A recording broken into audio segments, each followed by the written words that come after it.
motorsport is like tearing up $100 bills in the shower. Yeah. And then they just go straight in the drain. They just tear one up, gone. No one. We come to see this sort of thing, you know. Beautiful machine with a beautiful woman. What else can a bloke ask for? Well, the releasing of 5,000 horsepower all at once. The tyres smoke, the wheels spin, the gear changing. It's unbelievable. I love car racing, so I like to be right down here in all the action. No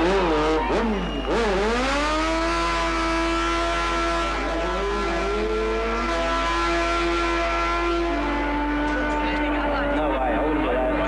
I'd be scared of going arse over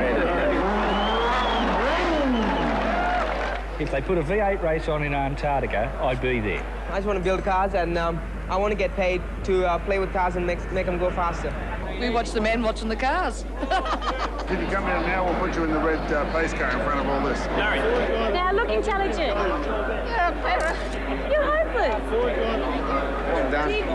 Whole crowd, the whole of them singing out, "Go Larry." Larry, you know, it's the Sean Connery of the motor race. I haven't kissed Larry, I've only cuddled him.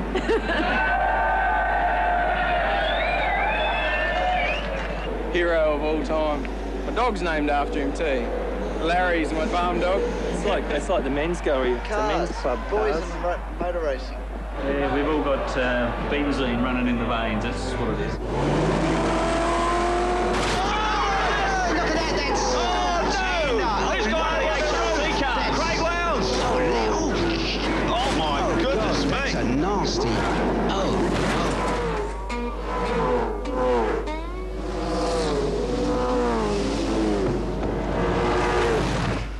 That's gone. Yeah, that's gone. Gone. Yeah, second one. Gone. Yeah. Gone. So we now got to measure half of 19. 1, 2, 3, 4, 5, 6, 7, 8 more. Starting from here to be in line with that one. Right. Right? No, here, from here. Hang Isn't it? on. Oh, okay, yeah, you're right. Thank you. Yeah, you're right, Because sorry. there's so many crashes happening on the first corner. Because the quantity of cars has risen enormously, and the distance spacing has not been upgraded to the distance spacing is what it was 40 years ago, and it's history showing that every second race we have when we get to the first corner, which is a very tight and slow corner, and the cars try to fall in one behind another, there's just not enough room. They're all too close, so we want to space the grid out to avoid crashing on the first corner. They're all going to be to the other, not staggered. You don't see that as a problem? No, neither do I. Yeah. Makes it simple. LP doesn't see that as a problem. Not a worry. No, neither do we. We just wondered if someone had recognised that. Over. Yeah, no, that's fine. How many have we done? Good.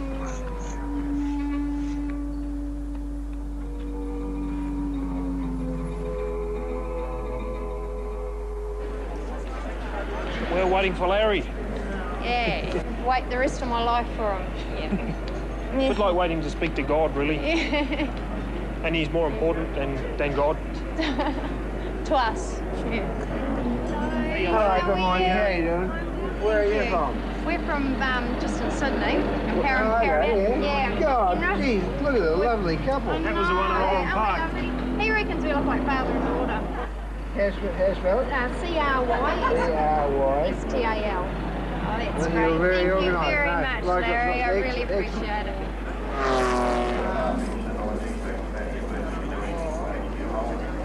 Australian car racing still doesn't have the industry dollars that I believe it should have, or could have, I should say. And a race team like my own, you've got to have a turnover of certainly in excess of $3 million. And you can run cars on less than that, and there's a lot of privateers run a car on $100,000.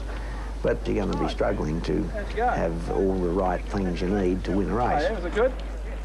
Very important to be fast there, and there.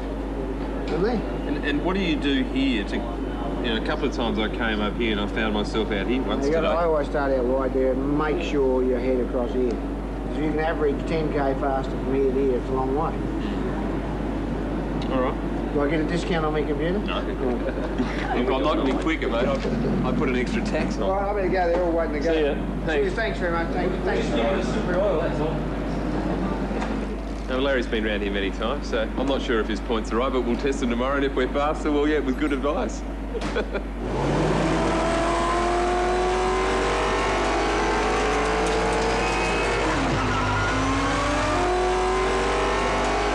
When you're racing on the track, you've got to be able to race fairly, and you've got to be able to race hard, and that may mean you have contact with each other and you push and shove a bit.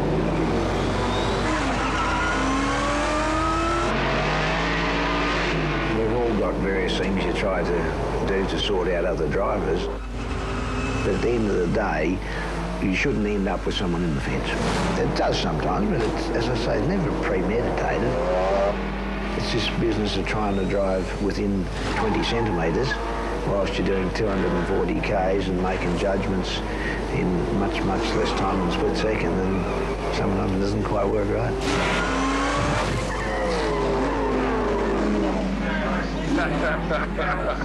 Just had to have a go, mate. That was sensational. Hey, Dad, but he cut you off down there. I know. I was going that quickly that it's kind of lifted in the air. I made it over initially. I thought, hey, if that's fine, I'll drive off the other side. And then I felt this huge sort of would go bang, and that was the front spoiler bending under. And that was it all over. It's all on the left that goes in here, Chris. No, but we've bent this, what I'm saying is bend that in a bit. Hey, Michael, come and... No, please. Come here. No, you went off. I want to show you where I thought... Well, from that far back, like, that was very optimistic at best. You were never going to make the corner. You just went straight through and took me with you. I couldn't... I said that I went off too deep. You know, so look, I'm sorry I attacked you like that. I was just like, you know, the heat of the moment, the business. Somebody, you didn't lose any points. Motivation there. No, I see. Right. I won't do it to you tomorrow. See ya. That's all right. Hey, hang on, you haven't got him in yet. Today's modern V8 supercar team. This is full load. CDA was the name given to me about 4 years ago at Bathurst, because all I'd ever worry about up there was cleaning outside, cleaning inside, getting all the grease off here and there, and they thought they'd come up with this little acronym for me, CDA, and Captain Dick around with it. Here I am, in my element, dicking around.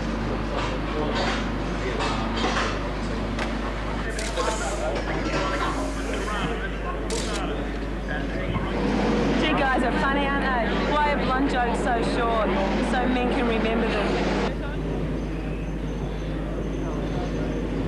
Anything you say can and will be used against you. I got home, my wife said to me, "You are not doing motorsport next year." I said, "Why not?" And she said, "Melinda Price, she's in your team, isn't she?" I said, "Yes." "She's very attractive, isn't she?" I went, "Yes." She said, "I do not want to see one of those calendars at work."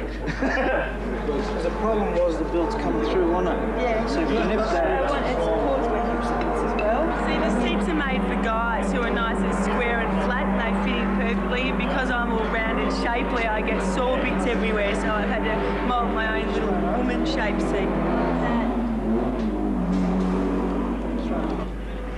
As far as Australia goes, V8s is the ants pants. It just gets your blood pumping, your adrenaline rushing, and it's just one of those things that it's just hard to get that feeling out of anything else. It makes a lot of things boring. The good thing about getting to take all your aggro out on the racetrack is that you don't need to do it out on the road. So you can sit there and look at the guys and go, look at those meatheads. I think it probably eats them a little bit when they get beaten by me instead of some guy, but most of them, hopefully they'll be used to it soon. It's just the testosterone thing, I think, makes them all go a bit cuckoo. I mean, I guess everyone wants to think they've got the biggest, they're the bravest man of all, you know? And it's just a battle of the wills, I think, and I think they place so much importance on being the best, or I'm going to outbreak him, or whatever, that I'm sure psychologically they probably do themselves a disfavour if for once they don't win. I mean, I don't play games like that. I think I go the best that I can go, and I don't get caught up in everybody else's rubbish, but it's obviously important to a few of them. I mean, it's a race. And, you know, the aim of the game is to to beat everyone else, and so if someone's behind you and he wants to pass you, make him go the long way.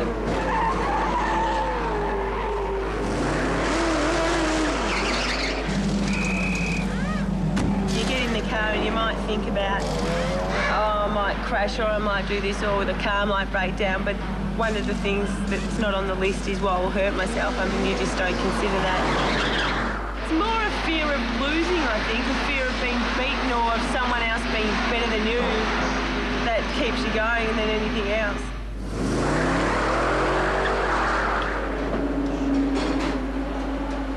They're all put into piles here. Look down here, you'll see 600, 601, they're all put into piles and they're selected at random for the teams so that there's no cheating. Tyres are marked on the wall of the tyre so as the scrutineers can check them throughout the meeting. Then you're allowed to use 8 previously marked practice tyres from the meeting before, and then you're allowed to use your 8 brand new tyres for that race meeting. But you must use the tyres that are allocated for that car exactly. John, have I got reason to have faith in you as a scrutineer or not? I believe so. Even in light of this, I'm going to ask you, are you going to take any steps to observe the rules this weekend? And that includes running of new tyres prior to qualifying is illegal. But I'm not sure the wording is exclusive in the sense that it says you're not allowed to use your new ones. Of course it's exclusive. John, I'm telling you. You're telling me your opinion. You've said that a few times, John, and you've been wrong every time. Okay, well, yeah. Do you want me to actually show you the rules? Or do you want me to we go to the stewards and have a look? I don't have a copy of the rules. Well, John, you know I tolerate fools badly, and you can only demonstrate whether you're a bloody fool or not. But if you continue saying that you think this is the rule, I would say that's going very borderline on demonstrating that you're a bloody fool. Because, well, John, you're not wanting to rush up with me to the stewards now. I'm quite happy to go to the stewards. Let's go and see the stewards right now. I am on a getting suit, John. All right, catch me when you like.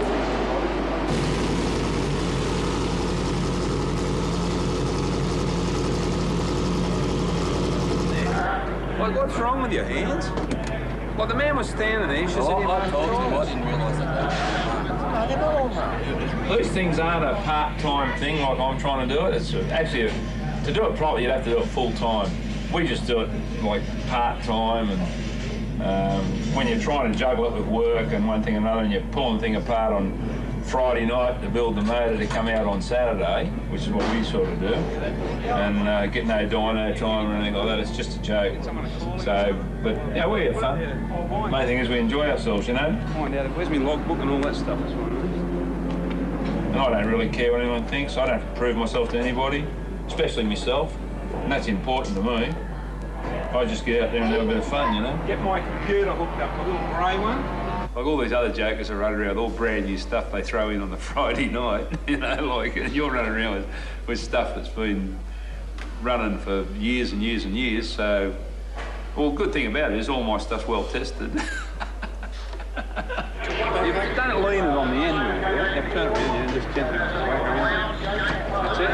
We've got 10 minutes, Richard. And we've built everything ourselves, we've done it all ourselves.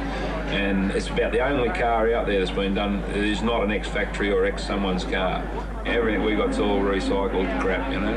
This would be the oldest car out there. Fill the bucket up with water. The way I look at it is you've got the professionals up here, you've got the top privateers down a little bit further, and then you get right down the bottom of the scale in Group A, and you find people like me who just don't put the time and effort in and don't do all the practice we should do and stuff like that, and we don't do the development, you know. But at least we're out there,